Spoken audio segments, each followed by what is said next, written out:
Hello dear students, welcome to the Indian advance studies. आज के इस वीडियो में आप सभी स्टूडेंट्स को बता दूंगा गवर्नमेंट पॉलिटेक्निक मणिपुर में एडमिशन आप कैसे ले सकते हैं। एडमिशन लेने के सारे प्रोसेस इस वीडियो में आपको स्टेप बाय स्टेप बताऊंगा। आपको सब कुछ समझ में आएगा कि एडमिशन कैसे लेना है। सबसे पहले जो है आपको एडमिशन लेने की जो प्रोसेस है वो यहाँ से कंप्लीट करनी है। तो ठीक है, तो फिर ठीक है, यहाँ पर आप गवर्नमेंट पॉलिटेक्निक मणिपुर में एडमिशन लेंगे, कैसे लेंगे, किस तरह से लेंगे, सभी प्रोसेस इस वीडियो में आपको स्टेप बाय स्टेप पता चल जाएगी। मेक श्योर कीजिए चैनल को सब्सक्राइब कीजिए, क्योंकि जो है एक स्पेशल चैनल बनाया गया है गवर्नमेंट पॉलिटेक्निक मणिपुर के रिलेटेड, जिसका नाम है इंडियन एडवांस स्टडीज़। सबसे पहले तो आपको गूगल सर्च करना होगा। आप जैसे गूगल सर्च करते हैं तो यहाँ पर आपको फर्स्ट वाले लिंक पे क्लिक कर देना होगा। आप जब इस लिंक पे क्लिक करते हैं, आप न्यू टैब में ओपन होंगे, देन यहाँ पर आप देखेंगे कि आपका एप्लीकेशन फॉर्म के बारे में, डेट्स के बारे में, एलिजिबिलिटी के बारे में, क्राइटेरिया के बारे में बताया गया यहाँ पर। तो यहाँ पर आकर के क्या कर सकते हैं, आप इन सभी की जो डिटेल्स होती हैं वो आप जान सकते हैं, समझ सकते हैं कैसे क्या करना होता है। जो भी एडमिशन लेना चाहते हैं बच्चे डिफरेंट डिफरेंट पॉलिटेक्निक कोर्सेज में जो यहाँ पर ऑफर किया गया है different different government polytechnic colleges में ही, in the state of Manipur में ही, उन्हें एप्लीकेशन फॉर्म फिल करने की ज़रूरत है एंड सबमिट करके, ठीक है, जो अवेलेबल किया गया ऑफिशियल अथॉरिटी के थ्रू, उसे ऑफिशियल वेबसाइट पे ही, ठीक है, you can check on the official website of the Manipur. Okay, government polytechnic college was establish in the year 1956 in the state of Manipur. यहाँ पर आप देख सकते हैं आश्रम is the organise authority that establish the government polytechnic college in the year of 1956 में ये establish हुआ था, आपको भी पता है। अब यहाँ पर क्या है, जो बच्चे एडमिशन लेना चाहते हैं, इंटरेस्टेड बच्चे हैं, यहाँ पर एडमिशन लीजिए, सही प्रोसेस को देखिएगा तभी आपको समझ में आएगा। और यहाँ पर कुछ आपके रिलेटेड बताया गया है कि मणिपुर जो यूनिवर्सिटी है ये आपको अपॉर्चुनिटी प्रोवाइड करती है to the get admission to the eligibility applicant and offer technical education. Eligibility applicant will be able to get admission in the northern east part of the India with the help of admission procedure. Okay, हम यहाँ पर देखेंगे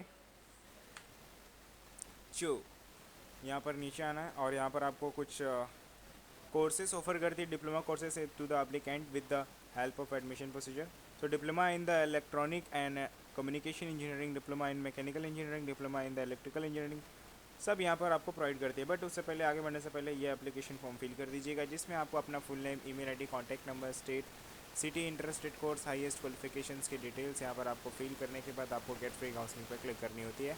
जिससे क्या होता है कि आपको आपको जो बेस्ट कॉलेजेस होते हैं उनके सजेशंस आपको यहाँ पर मिलता है, ठीक है। तो आप गेट फ्री काउंसलिंग पर जरूर क्लिक कीजिएगा। अब यहाँ पर हम बात करते हैं एग्ज़ाम डेट्स के बारे में। तो एग्ज़ाम डेट आपको यहाँ पर बताती है कि आपका कौन से इवेंट, कौन से डेट पे आपके होंगे। जैसे कि यहाँ पर एप्लीकेशन फॉर्म को कभी अवेलेबल किया जाएगा, लास्ट डेट कहाँ होगा, मेरिट लिस्ट कभी आएगा, और क्या क्या सारी चीज़ें एक्सेट्रा ब्ला ब्ला ब्ला। तो यहाँ पर टेंटेटिव डेट्स बताया गया, उस डेट के हिसाब से आपको वो सारी चीज़ों को चेक करनी होती है। अभी एप्लीकेशन फॉर्म के बारे में बता देना चाहूँगा, जहाँ पर एप्लीकेशन फॉर्म ऑफिशियल वेबसाइट के थ्रू रिलीज़ कर दिया जाता है और एप्लीकेशन फॉर्म फिल करने के बाद आप यहाँ पर एडमिशन ले सकते हैं सक्सेसफुली। ये सभी प्रोसेस को आपको कंप्लीट करनी होगी, देन आप आगे प्रोसेस कंप्लीट कर सकते हैं। अब एप्लीकेशन फॉर्म फिल करने के बाद आप क्या करते हैं, फ़ीस पे करते हैं। फ़ीस पे कर देंगे तो आपका हो जाता है। लेकिन आप एप्लीकेशन फॉर्म फिल करने से पहले भी आप यहाँ पर एक चीज़ करिएगा जो बहुत इंपॉर्टेंट होती है, आपकी एलिजिबिलिटी जानना ज़रूरी है। अगर ये आप जान गए, आप ये सब समझ गए, तो आप क्या कर ईजी होगी, परेशानी नहीं होगी, कोई दिक्कत नहीं होगी, क्योंकि आपके एडमिशन लेते समय ये सारी चीज़ों को देखना होता है। तो आप अगर आपकी क्वालिफिकेशन यहाँ पर देखी जाएगी, मॉनिटरी सब्जेक्ट देखी जाएगी, सब्जेक्ट के मार्क्स कितने हैं, और आपने डोमिसाइल सर्टिफिकेट कौन से स्टेट का, एज क्राइटेरिया, रिलैक्सेंस और मेडिकल फिटनेस सर्टिफिकेट वगैरह। तो आपकी जो एलिजिबिलिटी होगी यहाँ पर एजुकेशन से स्टार्ट है कि आप एलिजिबल कैसे होंगे। अगर आपने क्वालिफिकेशन कंप्लीट किया है 10वीं क्लास, आपने SSC must be completed by the applicant who want to get admission in the institutes, तो वो यहाँ पर एलिजिबल होंगे। और उनके बाद 10th के बाद उसने 12th किया है किसी भी इंस्टीट्यूट रिकॉग्नाइज बोर्ड यूनिवर्सिटी से, pharmacy courses in a pharmacy courses admission लेने के लिए, अगर उसने 12th कंप्लीट किया है किसी भी बोर्ड से रिकॉग्नाइज यूनिवर्सिटी से, वो यहाँ पर एलिजिबल हैं। ओके, अभी मॉनिटरी सब्जेक्ट की बात की जा रही है यहाँ पर कि सब्जेक्ट आपका कौन सा बोला गया यहाँ पर 12th क्लास में, physics, chemistry, bio, mathematics subject is the most compulsory subject है। ओके, क्वालिफिकेशन की मार्क्स, अभी अगर आपने क्वालिफिकेशन कंप्लीट किया है 12th क्लास, तो आपकी मार्क्स कितना चाहिए यहाँ पर, जैसे कि आपने 12th कंप्लीट किया है, ठीक है, तो not less than 45% marks in the 12th class, ठीक है। तो आपने 12th क्लास कंप्लीट कर लिया, बट आपने कितना परसेंट मार्क्स गेन किया है, 40%, तो आप नॉट एलिजिबल। अगर आप रिजर्व कैटेगरी से बिलोंग करते हैं, you can eligible, okay, you must be eligible in the university institutes. Okay, so यहाँ पर आप समझ रहे हैं कि मैं क्या बोलना चाहता हूँ, कि अगर आपने 12th क्लास कंप्लीट कर लिया, अगर वहाँ पर आपने मार्क्स सिक्योर किया है 45% से ज़्यादा, तो यहाँ पर आप एडमिशन लेने के लिए एलिजिबल होंगे। ओके, अगर आप रिज़र्व, यही बात होती है रिज़र्व कैटेगरी की, अगर आप रिज़र्व कैटेगरी से बिलोंग करते हैं, तो आपने 40% मार्क्स भी सिक्योर कर रहा है, तो यहाँ पर आप एलिजिबल हो पाएंगे, ठीक है।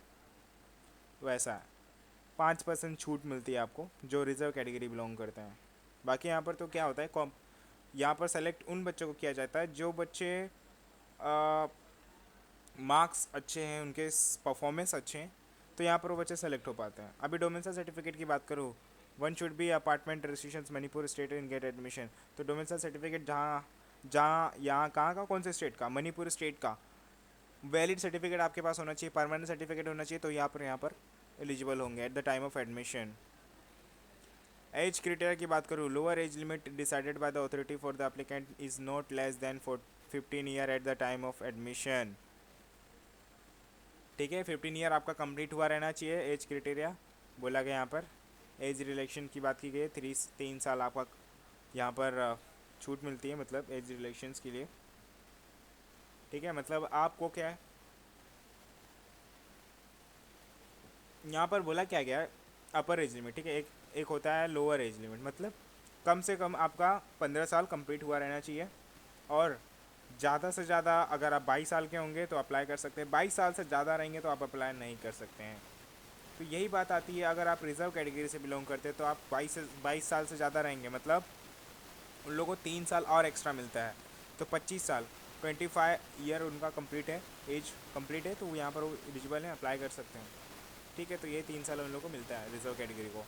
अब बात करता हूँ मेडिकल फिटनेस की, तो यहाँ पर क्या बोला गया है कि अगर आप यहाँ पर अप्लाई करना चाहते हैं, एडमिशन लेना चाहते हैं, तो आपको यहाँ पर मेडिकली फिट होना चाहिए, ज़रूरी है। आपके पास सर्टिफिकेट भी होना चाहिए, वैलिड सर्टिफिकेट होना चाहिए, मेडिकल फिटनेस सर्टिफिकेट होना चाहिए at the time of admission, ठीक है। गवर्नमेंट पॉलिटेक्निक की बात की कर दी गई यहाँ पर, कि अब गवर्नमेंट पॉलिटेक्निक में यहाँ पर क्या है, यहाँ पर क्या है, important information related to the entrance exam mention in the below reference of the applicant. तो ये क्या है कि official authority will be provide admission to the eligible applicant, ये बेस्ड होता है आपके मार्क्स पे, ये सिलेक्शन प्रोसीजर है। तो ये क्या होता है कि यहाँ पर आपको समझ में आना चाहिए कि अगर आप सेलेक्ट यहाँ पर होना चाहते हैं, तो आप एलिजिबिलिटी पहले देख लीजिए, एलिजिबल पूरी तरह से हैं, अभी आप एलिजिबल हैं, लेकिन आपने मार्क्स सिक्योर अच्छा किया, अच्छा मतलब हाइयर मार्क्स आपके पास है, परफॉर्मेंस अच्छे हैं आपके, तो आप यहाँ पर इजीली सेलेक्ट हो पाएंगे, उसमें ज़्यादा कुछ टाइम वगैरह नहीं लगता, ठीक है। Exam will be conducted by the authority,